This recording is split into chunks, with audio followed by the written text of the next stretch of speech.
There are some big mindset shifts that you are going to need to have if you want to be an author using AI in your business.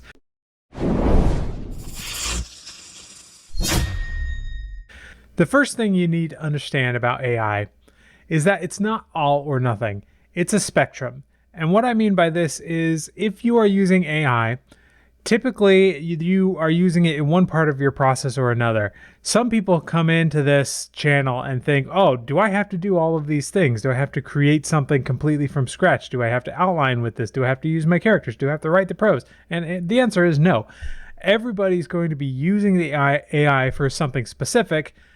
Because I do this channel, I try to cover as many areas that I can.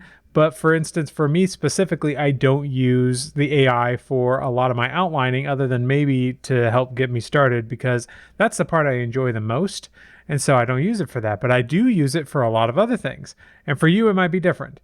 You don't even have to use any of the finished prose that it gives you in order to be an AI author. Just using it for brainstorming is enough to be considered an AI author.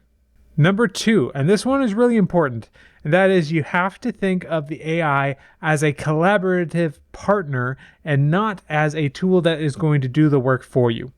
And I actually kind of wish that people who are against AI could understand this, because for them, they think that you push a button and it spits out a novel or a chapter or what have you, and that you're not actually putting in any of the work. But really, it's more like having a junior writing partner sitting right next to you who can give decent but not, out of this world feedback. And that person can really help you go back and forth and get you most of the way there, and then you can take it that extra step. But it still involves you, it still involves your creativity. No one is having this work done for them, it's just done with them. And that is an important paradigm to get in your mind. Number 3, also important. I guess these are all important, but that is to think like an entrepreneur.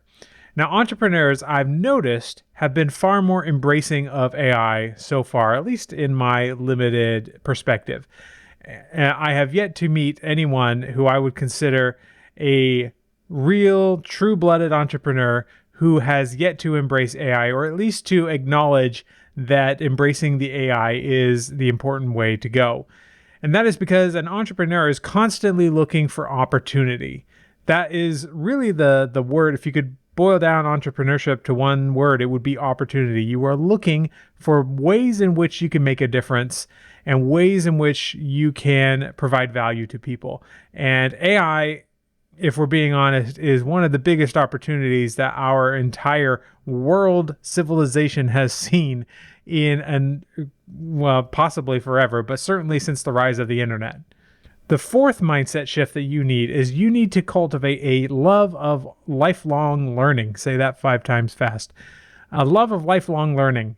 You have to love learning. And the reason this is important is because in order to embrace AI, you are going to have to be learning a lot.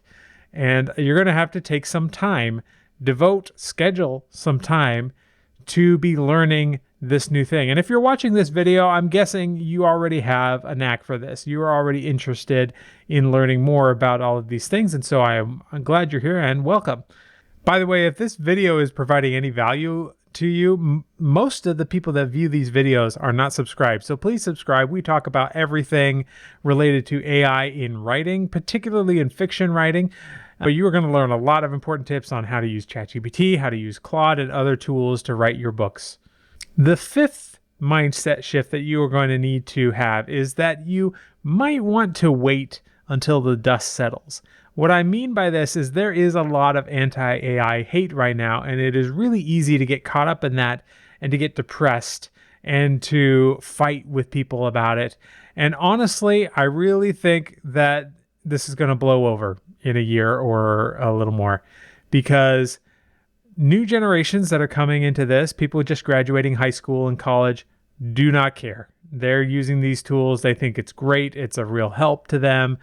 And they're about to get integrated into virtually every technology that you can think of. It's going to be a commonplace in Microsoft Word, in Google Docs. You're going to be able to find these technologies everywhere. And so I do believe it is important to just wait. Things are going to be fine. If you are really concerned then by all means, speak up, say something about it. But at the same time, I think that you really don't need to worry. All of these things are going to blow over. Mindset shift number 6 that you need to understand, and this is a big one, it is garbage in, garbage out. So this one applies to the actual use of the AI. When you are using AI, you got to understand that if you put in a bad prompt, you are going to get a bad response. So many of the criticisms I hear about AI say, well, I tried it and it didn't work. And I said, can I see your prompt? And they'll show me my prompt. And I'll say, like, that's a dumb prompt. You've got to put in the work. And I have a video elsewhere on my channel about the FITS framework that I put together, which stands for framework, identity, task, and style. If you can nail all 4 of those things, you've got a good prompt. If not, you might need to put some more work into it. The 7th and last tip I have for you today is to be specific. Please be specific in your prompting. AI, I have found, is like having a ghostwriter working with you. The nice thing about this ghostwriter is it's a lot cheaper than a regular ghostwriter, and it can produce results immediately for you to peruse. The downside of this ghostwriter is that it needs to be micromanaged.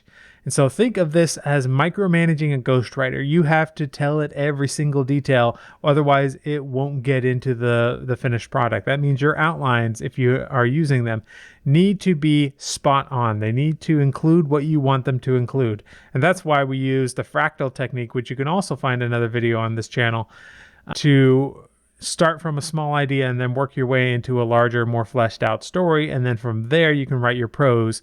And that is just a wonderful way to use the AI.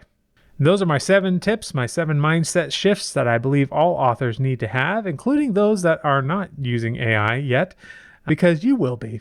And I'll just leave it at that. Thank you for watching. I'll see you in the next video.